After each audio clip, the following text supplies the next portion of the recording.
Namaste everyone. We often have to think of many things while doing an asana. An asana is such an intricate form where the energy penetrates every living cell in the body. So it is a high state of equipoise where the energy is diffused into every cell, chitta prasadana. Therefore, we have to work towards understanding our asana, our interpenetration in asana more minutely. The more minutely you are able to perform, understand and relate to your body, the more advanced an asana is. An advanced asana does not necessarily mean how contorted you are. It's really about how much you can interpenetrate the layers of the body from the Annamaya Kosha to the Pranamaya Kosha to the Manomaya Kosha to the Vijnanamaya Kosha and finally the Anandamaya Kosha. So the interpenetration, how deep you're able to invest yourself in your body, read within, matters. Now, we will see Adho Mukha Svanasana from your one perspective, how to understand the opening of the outer groin. Not just Adho Mukha Svanasana, this is relevant in every asana, be it Baddha Konasana, Swastikasana, Trikonasana, Virabhadrasana 1, 2, etc. For example, when I open my leg for Trikonasana or any standing pose, when the right foot turns out, we are taking the leg and really trying to open from the inner groin to the outer groin. So if you study the abdomen, as the leg rotates out, the abdomen starts to widen towards the right side. If the left hip is also kept back, then end to end of the abdomen becomes more spacious where the abdominal cavity starts to experience a certain openness, a certain freedom. You can think of things like constipation where there is a tightness in the abdomen. This openness allows the organic body to feel free, right? So the groin opens from in to out. The delivering of the action is toward the outer groin. Let me show you the same thing in Adho Mukha Svanasana. First, let me show you how to do Adho Mukha Svanasana with a rope and how the rope interpenetrates the outer groin. Typically, we garland ourselves with a rope where the rope is slightly higher than the hip's height. I'm just giving you an arbitrary measurement. So here when we have the knot, the rope's knot goes over the pubic bone. When that happens, the right edge and the left edge or the two strands of the rope sit on the groin. So this is important for you to see. When you bend your leg, your groin develops a crease and therefore you're able to check that the rope really threads into the groin. It does not move over the abdomen at all. It sits over the groin.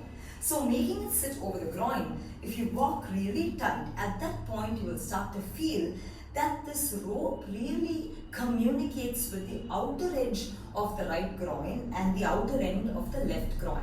That is, the tightness or the holding back of the rope can be felt at the outer groin. I hope the position is understood. Now let me show you the application of the rope with the rope in Adho Mukha Svanasana and without the rope.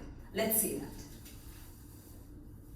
When I typically go into Adho Mukha Svanasana, I am showing the automatic measurement because we've already studied how to make the measurement for Adho Mukha Svanasana in one of the previous videos. So now we are just going into Adho Mukha Svanasana.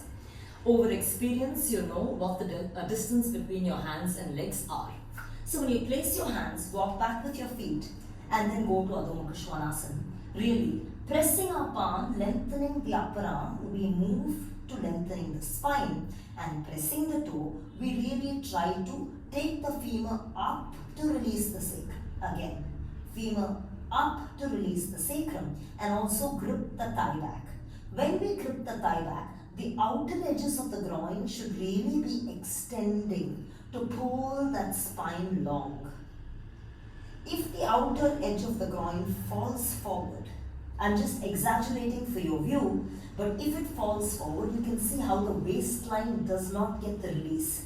So, if the waistline does not get the release, then the lumbar and the sacrum don't get the release. So, the action is really about taking the femur up, driving the thigh back, where the inner groin by the right and left end of the perineum extend back, and also the outer groin extends back. Now, hold this thought and you can see it better when I show you the same using a rope.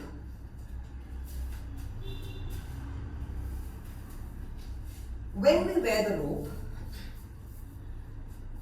the way of going into the rope matters. That is, you have to be cautious. So when I'm putting the rope, I walk forward to ensure that the rope is sitting on my outer groin and it's definitely not climbing into the abdomen. Then I keep throwing the weight on the rope to make sure the rope is locked there and it's not going to slip.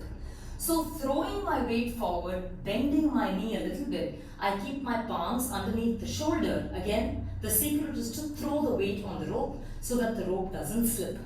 Now throwing the weight on the rope, I take my right leg back.